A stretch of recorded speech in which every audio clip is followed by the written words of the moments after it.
নজরুল ইসলাম যে গানগুলো লিখেছিলেন, যে অপূর্ব সব শ্যামাসঙ্গীত লিখেছেন, তাহলে সেই গানগুলো কি সবার শোনা উচিত নয়, জাতি ধর্ম নির্বিশেষে? বা আমাদের ক্লাসিক্যাল সিঙ্গাররা বড় গোলাম আলী খান সাহেব, রশিদ খান যেসব গান গাইতেন রাধাকৃষ্ণকে নিয়ে, অপূর্ব সব গান, সেগুলি কি সবার শোনার কথা নয়? একজন শিল্পীর সঙ্গে এই ব্যবহার করার পেছনে আমার ধারণা এটা একটা অত্যন্ত নিম্ন রুচির পরিচয়, এবং প্রশাসন খুব দ্রুত, মানে সে কী দল কী ধর্ম কোনো কিছু না দেখে দ্রুত কঠোর হাতের ব্যবস্থা নেওয়া উচিত।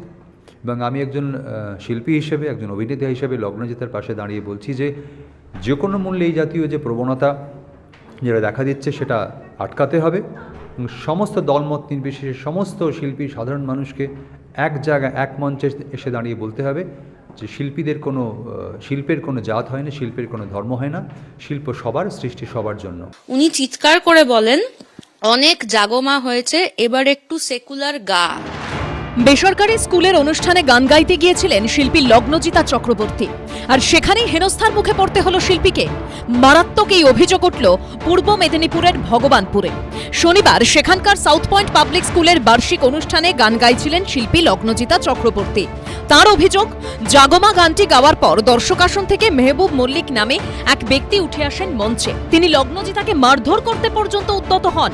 একটা গান গেয়েছিলাম জাগো মা বলে, সেটা আমার 7th গান আমার লিস্টের। তো আমি সেই গানটা শেষ করে কথা বলছিলাম 8th গানে যাব বলে। উনি চিৎকার করে বলেন, অনেক জাগমা হয়েছে, এবার একটু সেকুলার গা। তুই তোকারি, গানও নয়, আপনি টাপনির কোনো ব্যাপার নেই। ভদ্রলোকের নাম মেহবুব মল্লিক। অভিযুক্ত Mehboob Mallick South Point public স্কুলের মালিক। যদিও মেহবুব মল্লিকের পরিবারের দাবি, অতিরিক্ত টাকা চাওয়াকে ঘিরেই শিল্পীর সঙ্গে বচসা। উনি টাইম দিয়েছিলেন 4টায়, তো আমরা শীতের কারণে ওটা দেরি হয়ে গেছিলো, 6:30 বেজে গেছিলো। উনি এটাতে খুব রেগে যান, দিয়ে এক্সট্রা টাকার জন্য ডিমান্ড করেন। আমরা ওতে রাজি হইনি। আর উনি যে গানটা গেয়েছিলেন, তো ওই গানটাকে বলা হয়েছিল যে আপনি আরেকটা অন্য যে কোনো সেকুলার গান। যে কোনো শিল্পী বাড়ি থেকে বেরোন পুরো পেমেন্ট হয়ে যাওয়ার পরে। আমরাও তাই করেছি, আমাদের কালকে সকালে পুরো পেমেন্ট হয়েছে, তারপরে আমরা বেরিয়েছি। এই ঘটনার পর ভগবানপুর থানায় অভিযোগ দায়ের করেন শিল্পী। আমি থানায় গিয়ে জানিয়েছি যে এটা আমার সাথে হয়েছে। তখন আমাকে থানা থেকে বলেছেন যে আপনি জেনারেল ডায়েরি করুন। আমি জেনারেল ডায়েরি করেছি। তো এটা ওনাদেরই বিচার্য যে মানে এফআইআর কেন হয়নি। এই অভিযোগ সামনে আসতেই শোরগোল পড়েছে। গ্রেপ্তার করা হয়েছে অভিযুক্ত স্কুল মালিক মেহবুব মল্লিককে। ভগবানপুর থানার ওসি শাহেনশাহ হকের বিরুদ্ধেও বিভাগীয় তদন্তের নির্দেশ দেওয়া হয়েছে।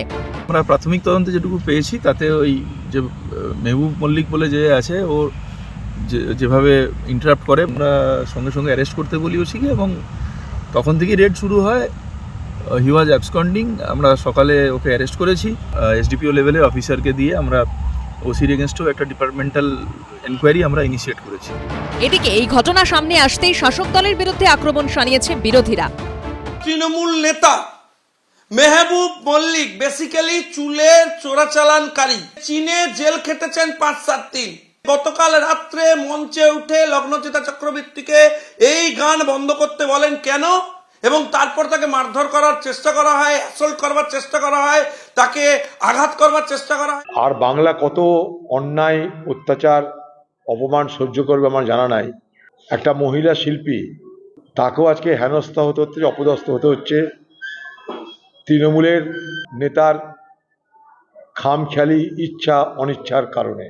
যদিও তৃণমূলের দাবি, অভিযুক্তের সঙ্গে তাদের দলের যোগ নেই। আমাদের দলের সঙ্গে যুক্ত নয়। উনি প্রাইভেট স্কুলের মালিক, উনি ব্যবসা করেন। কমপ্লেন হয়েছে থানায়, থানার অফিসাররা, থানার পুলিশেরা তদন্ত করছেন, অ্যারেস্ট করেছেন।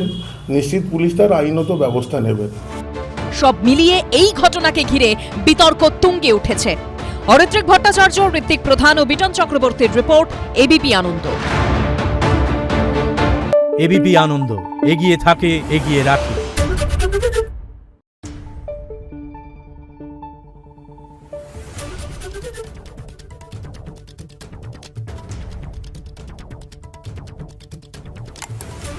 Thank you.